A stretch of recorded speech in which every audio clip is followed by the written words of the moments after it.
एक ऐसी घड़ी आती है जब तुम्हारी जीवन धारा उस जगह पहुंच जाती है। शुभ की ऐसी प्रकीर्ण घड़ी आती है जहां सत्य तुम्हारे घर में मेहमान हो सकता है, जहां भगवान तुम्हारे द्वार पर दस्तक देता है कि मुझे भीतर आ जाने दो। सिंहासन तैयार हो गया तो मेहमान आ जाता है। इसलिए बुद्ध कहते हैं सर्वत्र उत्पन्न नहीं होते। लेकिन बौद्धों ने इसका क्या अर्थ लिया जानते हैं? हिंदुओं ने इसका क्या अर्थ लिया? उन्होंने कहा कि बुद्ध पुरुष भारत में ही पैदा होते, सर्वत्र पैदा नहीं होते। जाति अहंकार, राष्ट्रीय अहंकार भारत में ही पैदा होती। यही है पवित्रतम देश, यही है धर्म भूमि। सदियों से भारत का अहंकार अपने आप की पूजा करता रहा है। भारत का अहंकार कहता रहा है कि देवता भी यहां पैदा होने को तरसते क्योंकि यहां बुद्ध पुरुष पैदा होते। फिर क्राइस्ट को क्या कहोगे? फिर जरथुस्त्र को क्या कहोगे? फिर मोहम्मद का क्या करोगे? और फिर बुद्ध के चले जाने के बाद जो बुद्धों की असली परंपरा चली वो तो चीन में चली और जापान में चली और बर्मा में चली और लंका में चली, और सैकड़ों व्यक्ति बुद्धत्व को उपलब्ध हुए।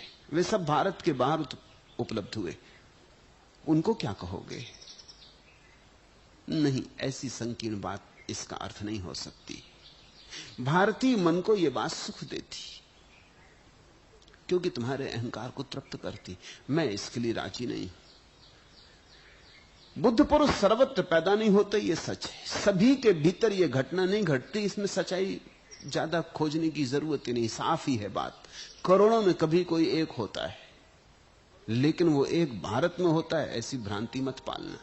वो एक कहीं भी हो सकता है, जहां कोई तैयार होगा वहां हो जाएगा। दूसरी बात, वे मध्य देश में ही उत्पन्न होते हैं। ये मध्य देश ने बड़ी झंझट खड़ी की है बौद्ध शास्त्रों में।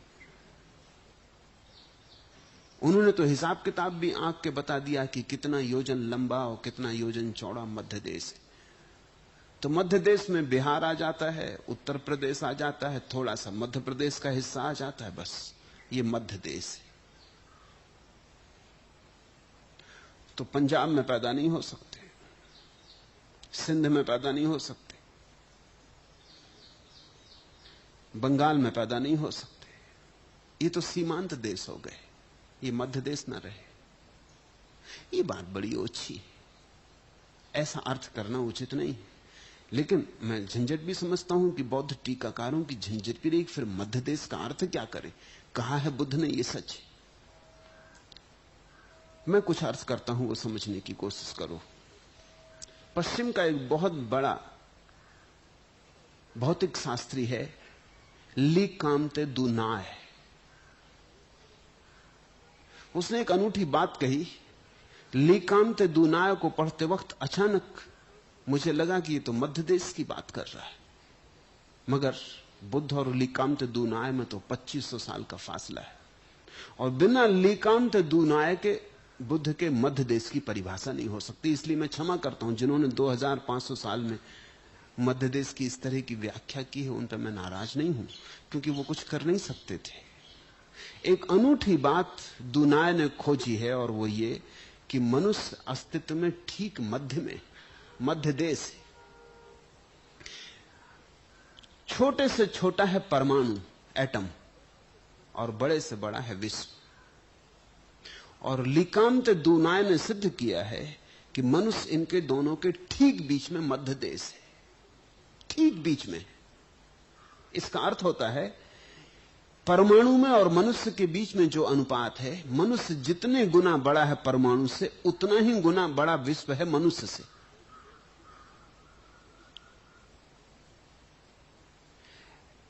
मनुष्य ठीक मध्य में खड़ा है। एक छोर पर परमाणु है, परमाणु और मनुष्य के बीच जितना फासला है, उतना ही फासला मनुष्य और विश्व की परिधि के बीच है। वे फासले बराबर हैं, और मनुष्य ठीक मध्य में खड़ा है। लिकांत दुनाय को पढ़ते वक्त अचानक मुझे धम्मपद का यह वचन याद आया। शायद लिकांत दुनाय को तो बुद्ध के इस वचन का कोई पता भी ना होगा, हो भी नहीं सकता, लेकिन यह मध्य देश का अर्थ हो सकता है, होना चाहिए। कि बुद्ध पुरुष मनुष्य में ही पैदा होते, मनुष्य योनि में ही पैदा होते। अब तक सुना भी नहीं गया कि कोई हाथी, कोई घोड़ा बुद्ध पुरुष हुआ हो। देवता भी बुद्ध पुरुष नहीं होते। मनुष्य से पीछे भी कोई बुद्ध पुरुष नहीं होता, मनुष्य के आगे भी कोई बुद्ध पुरुष नहीं होता। मनुष्य चौराहा है, चौरस्ता है। मनुष्य की कुछ खूबी है, वो समझ लेनी चाहिए। वो क्यों मध्य देश है? मध्य देश की कुछ खूबी है, कुछ अड़चन भी है मध्य देश की। मध्य देश का मतलब होता है बीच में खड़े, न इस तरफ है न उस तरफ, चौराहे पर खड़े। मनुष्य का अर्थ है अभी कहीं गए नहीं, खड़े सीढ़ी के बीच में, दोनों तरफ जाने की सुविधा है। निम्नतम होना चाहें तो मनुष्य से ज्यादा नीच और कोई भी नहीं हो सकता। मनुष्य पशुओं से भी नीचा गिर जाता है। जब तुम कभी कभी कहते हो मनुष्य ने पशुओं जैसा व्यवहार किया, तो तुम कभी सोचना कि पशुओं ने ऐसा व्यवहार कभी किया है?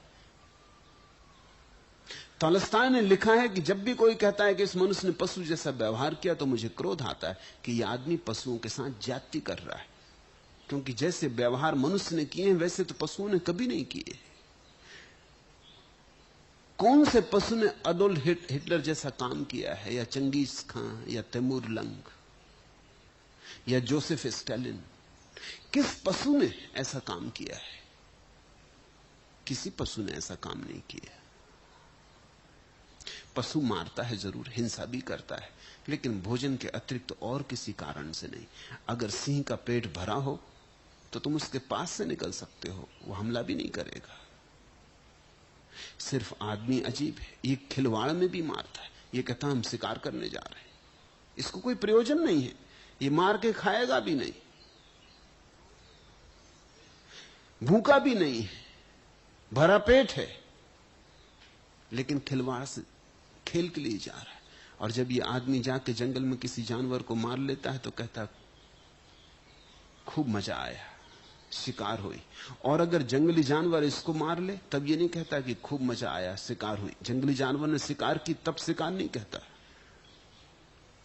और जंगली जानवर कभी शिकार के लिए शिकार नहीं करता, जब भूखा होता है तभी। मैंने सुना है एक दिन एक सिंह और एक खरगोश एक होटल में गए। दोनों बैठ गए तो खरगोश ने बैरे को बुलाया और कहा कि नाश्ता ले आओ। तो बैरे ने पूछा और आपके मित्र क्या लेंगे? खरगोश ने कहा बात ही मत करो, अगर मित्र भूखे होते तो तुम सोचते हो मैं यहां इनके पास बैठा होता? वो नाश्ता कर चुके होते। मित्र भूखे नहीं, तभी तो मैं इनके पास बैठा हूं। जानवर तो केवल तभी मारता है जब भूखा होता है। आदमी खेल में, खिलवाड़ में मारता है। हिंसा, खिलवाड़, दूसरे का जीवन जाता है, तुम्हारे लिए खेल।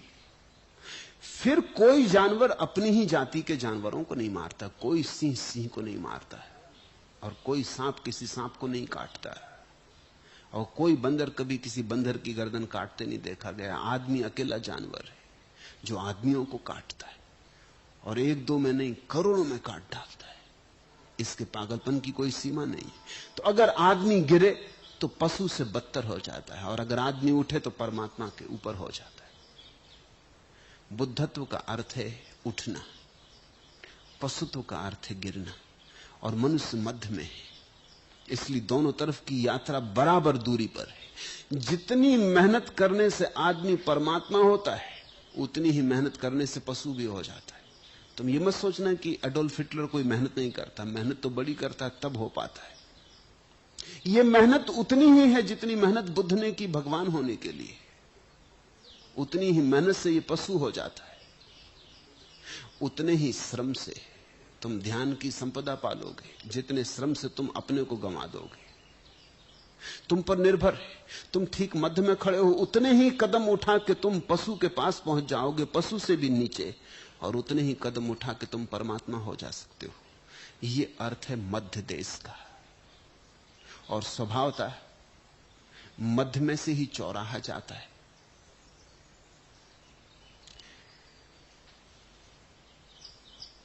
पुरुष श्रेष्ठ दुर्लभ है, वह सर्वत्र उत्पन्न नहीं होता।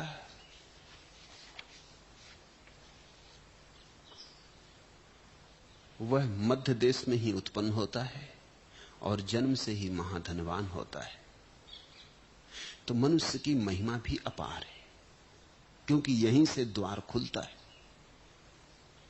और मनुष्य का खतरा भी बहुत बड़ा है, क्योंकि यहीं से कोई गिरता है। तो संभल के कदम रखना, एक एक कदम फूंक फूंक के रखना, क्योंकि सीढ़ी यहीं से नीचे भी जाती, जरा चूके तो चले जाओगे। और सदा ख्याल रखना, गिरना सुगम मालूम पड़ता है, क्योंकि गिरने में लगता है कुछ करना नहीं पड़ता, उठना कठिन मालूम पड़ता है। यद्यपि गिरना भी सुगम नहीं है, उसमें भी बड़ी कठिनाई है, बड़ी चिंता, बड़ा दुख, बड़ी पीड़ा।